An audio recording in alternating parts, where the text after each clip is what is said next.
Boss Kannada season 12 ಕಳೆದ ಒಂದೆರಡು ದಿನಗಳಿಂದ ರಂಗೇರಿದೆ.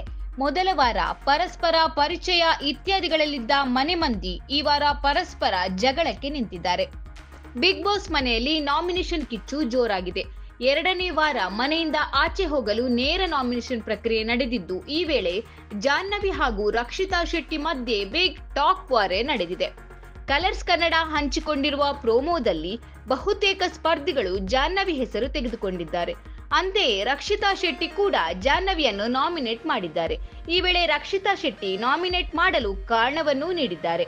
ರಕ್ಷಿತಾ ಶೆಟ್ಟಿ ನೀಡಿರುವ ಕಾರಣದಲ್ಲಿ ಅವರು, ಅಂದು ನೀವು ಎಂತ ಹೇಳಿದ್ದು, ಒಟ್ಟು ಮಾತನಾಡಿ ಬಂದಿದ್ದು ಅಂತ ಹೇಳಿದ್ರೆ ಹೇಳೋದು ಈಸಿ, ಆದರೆ ನಿಮ್ಗೆ ನನ್ನ ಹಿನ್ನೆಲೆ ಗೊತ್ತಿಲ್ಲ. ನೀವು ಕೂಡ ಒಂದು ದಿನ ವೈರಲ್ ಆಗಬಹುದು, ಅದಕ್ಕೂ ಕೂಡ ಟ್ಯಾಲೆಂಟ್ ಇರಬೇಕು, ಎಲ್ಲ ಪ್ರೊಫೆಷನ್ಗೂ ನೀವು ರೆಸ್ಪೆಕ್ಟ್ ಕೊಡಬೇಕು ಎಂದು ಗುಡುಗಿದ್ದಾರೆ.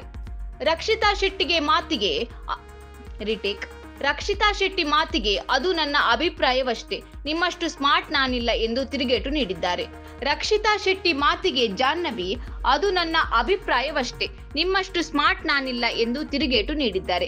ಇಬ್ಬರ ನಡುವೆ ಏನೆಲ್ಲ ಟಾಕ್ ವಾರ್ ಆಗಿದೆ ಅನ್ನೋದು ಇಂದು ರಾತ್ರಿ ಗೊತ್ತಾಗಲಿದೆ. ಬಿಗ್ ಬಾಸ್ ಮನೆಗೆ ಕಾಲಿಟ್ಟ ಮೊದಲ ದಿನವೇ ರಕ್ಷಿತಾಗೆ ಶಾಕ್ ಆಗಿತ್ತು.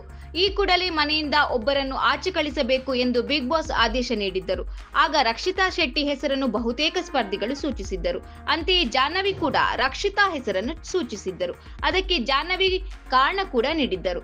ತಪ್ಪು ಮಾತನಾಡಿ ಫೇಮಸ್ ಆಗೋದು ಇರುತ್ತದೆ, ನನ್ನ ಪ್ರಕಾರ ರಕ್ಷಿತಾರನ್ನು ಮನೆಯಿಂದ ಆಚೆ ಕಳಿಸಬೇಕು ಎಂದಿದ್ದರು. ಇದೀಗ ಅದಕ್ಕೆ ರಕ್ಷಿತಾ ಶೆಟ್ಟಿ ಜಾಹ್ನವಿಗೆ ಸರಿಯಾಗಿ ತಿರುಗೇಟು ನೀಡಿದ್ದಾರೆ. ಮುಂದಿನ ದಿನಗಳಲ್ಲಿ ರಕ್ಷಿತಾ ಶೆಟ್ಟಿ ಮನೆ ಮಂದಿಗೆ ಯಾವ ರೀತಿಯಾಗಿ ಟಾಂಗ್ ನೀಡಲಿದ್ದಾರೆ ಎಂಬುದನ್ನು ಕಾದು ನೋಡಬೇಕಾಗಿದೆ.